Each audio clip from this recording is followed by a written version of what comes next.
Muy buenas tardes, mi querido amigo y querido hermano, que la paz de nuestro Padre Celestial siempre abunde sobre ustedes. Hoy traigo otra nueva explicación sobre la firmeza, la firme ancla del alma. En este estudio que les voy a presentar, mi querido amigo, existe un pequeño térmico bíblico muy utilizado dentro de esas llamadas iglesias cristianas por los hombres religiosos. Alma es para muchos, es motivo de pánico y temor. No tienen la comprensión de este asunto que puede causar efectos catastróficos en algunas personas. También le presentaré las herramientas que es nuestra firme ancla. El Evangelio de la Gracia, mi querido amigo, lo explica muy bien el apóstol Pablo en su ancla. Es como el Evangelio que tenemos, es con el Evangelio de la Gracia que tenemos la firmeza de juzgar, escudriñar y traer firmeza para nuestra vida, mi querido amigo. Definición: alma, experiencia de un espíritu al vivir en un cuerpo. La religión también divide cuerpo, alma y espíritu y da muchas definiciones erradas de eso. De inmediato vamos a derrumbar los dogmas doctrinales que es muy común en el medio filosófico y teórico de estas llamadas iglesias de los hombres de la religión evangélica y católica.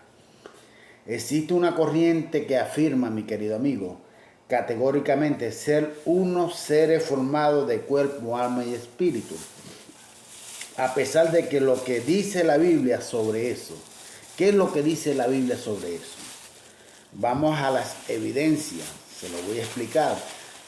Después de la cruz, ya no somos alma viviente. Ninguno de nosotros o ninguno de los elegidos de Dios es alma viviente y sí espíritu vivificante.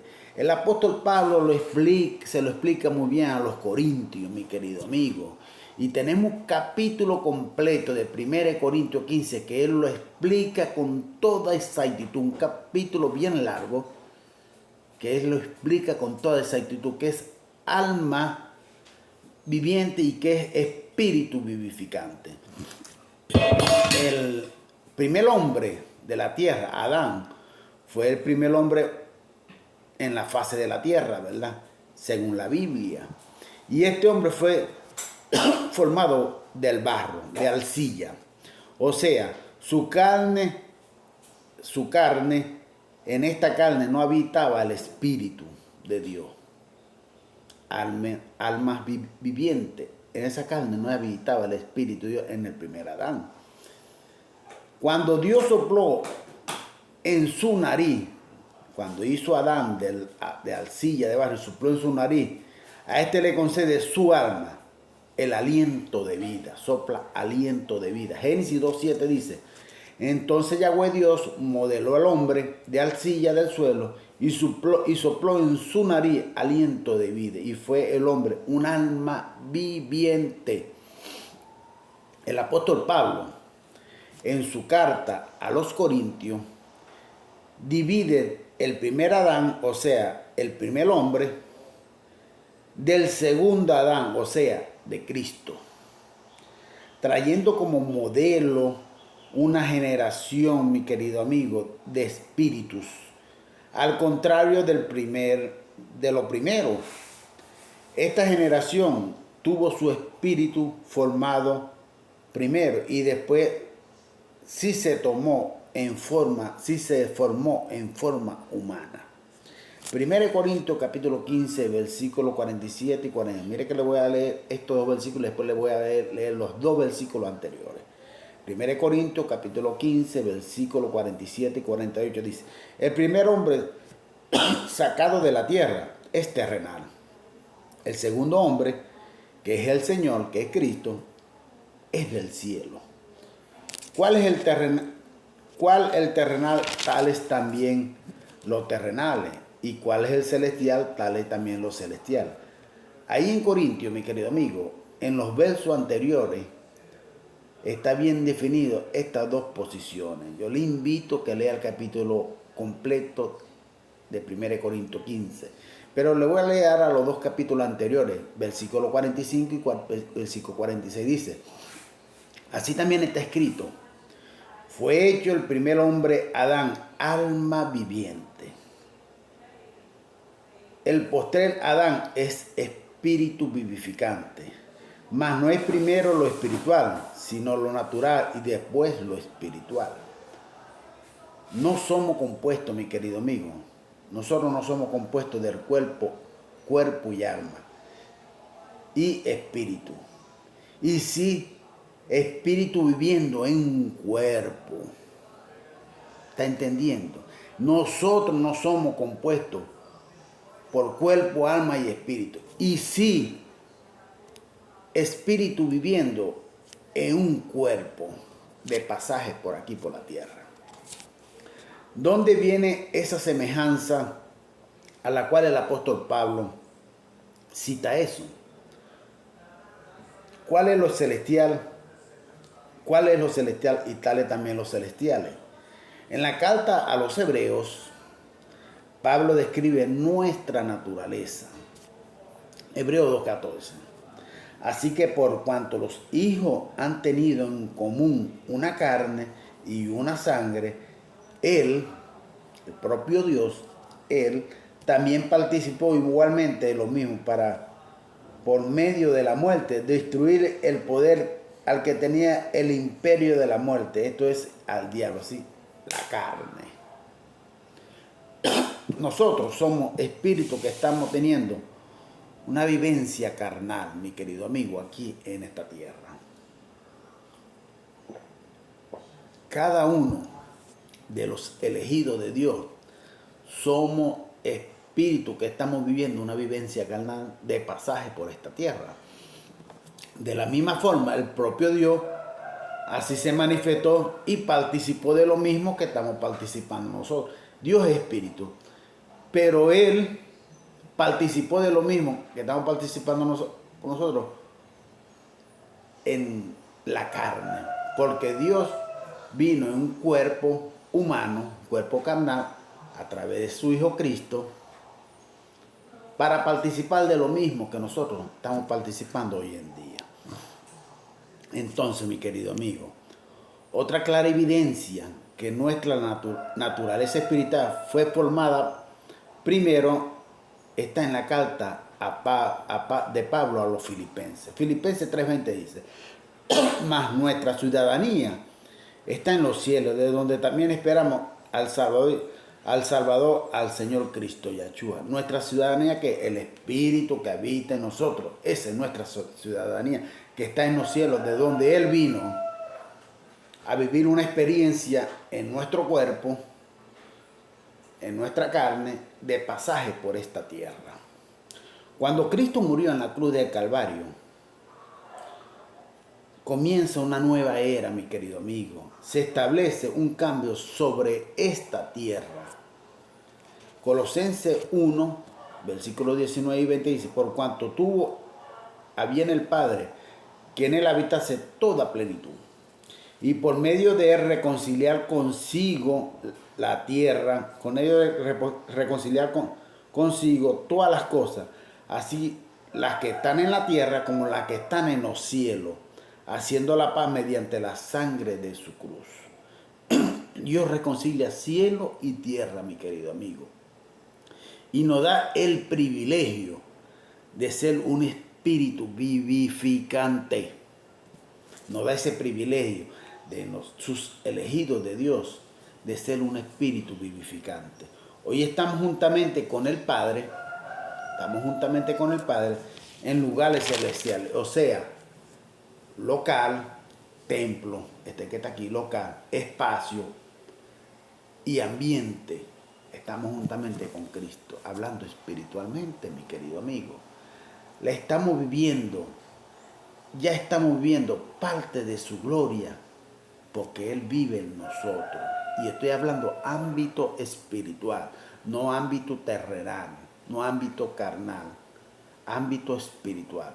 Efesios 2:6 dice, y juntamente con él me resucitó y asimismo nos hizo sentar en lugares celestiales con Cristo Yahshua. Ya estamos sentados en lugares celestiales con Cristo Yahshua, porque el reino de Dios está en nosotros, habitando en nosotros espiritualmente. Recordando, mi querido amigo, definición de alma es experiencia de un espíritu al vivir en un cuerpo. Experiencia de un espíritu al vivir en un cuerpo. Alma no es identidad, y sí el resultado del espíritu vivir en un cuerpo. Usted es un espíritu. A pesar de que se tomó vivencia carnal, usted, a pesar que se tomó vivencia carnal, el detalle es que vivir en la carne causa unos efectos tremendos, mi querido amigo, ¿verdad? Eso lo sabemos todos. Pablo deja claro que hay una pelea constante entre dos naturalezas. La carne, el diablo, la carne, y el espíritu que vive en nosotros. Gálatas 5:17 dice, porque el deseo de la carne es contra el espíritu, y el del espíritu contra la carne. Y estos se oponen entre sí para que no hagáis lo que querríais. El Evangelio es la firme ancla de nuestra experiencia, mi querido amigo. ¿Cómo aplacar esa guerra diaria que hay dentro de nosotros? ¿Cómo domar esa naturaleza carnal? La pregunta. Por eso el apóstol Pablo utiliza ese término y nos habla de un ancla. Hebreos 6:19 dice, la cual tenemos como segura y firme ancla del alma que penetra hasta dentro del velo, sí, hasta dentro de la carne. Sobre el Evangelio, solo el Evangelio, mi querido amigo, o sea, solo la palabra tiene el poder de penetrar el velo, o sea, la carne.